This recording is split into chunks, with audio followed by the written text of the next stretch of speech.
உலக மக்களே வணக்கம்.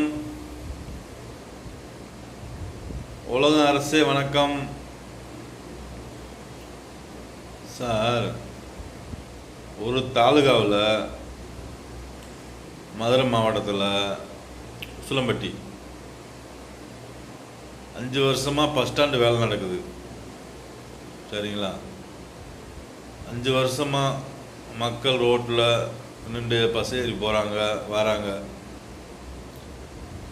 எங்களுக்கு எந்த கஷ்டமும் கிடையாது. சரிங்களா சார்?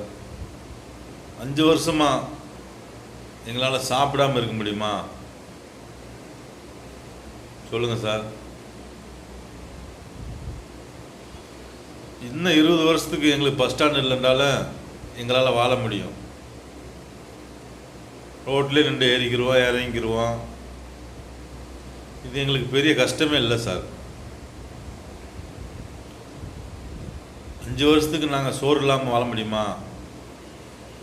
சொல்லுங்கள். காய்கறி விலை வேறு எந்த விலை ஏறினாலும் மக்கள் கொந்தளிக்க மாட்டாங்க. காய்கறி விலை ஏறினா மக்கள் கொந்தளிக்கிறாங்களா?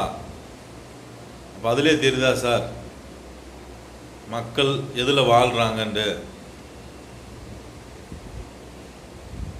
உணவு சாப்பாட்டு விலை ஏறினா மக்கள் பூரா கொந்தளிச்சிருவாங்க.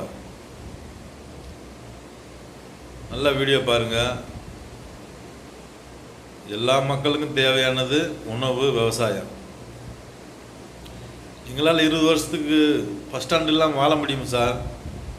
நான் கேரண்டி தரேன். ஆனால் எங்களால் 1 வருஷம் கூட உணவு இல்லாமல் வாழ முடியாது. அப்போ எதுக்கு சார் நம்மளுக்கு பவர் கொடுக்கணும்?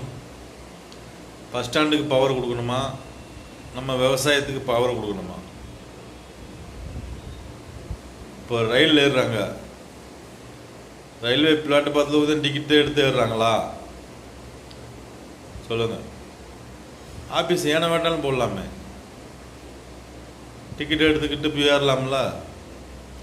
ஏரோப்ளேனில் ஏறுறாங்க. டிக்கெட் எங்கே வேணாலும் எடுத்துக்கிட்டு போய் ஏரோப்ளேனில் ஏறலாம்ல. இப்போல்லாம் ஆன்லைனில் கொடுத்துட்டீங்க.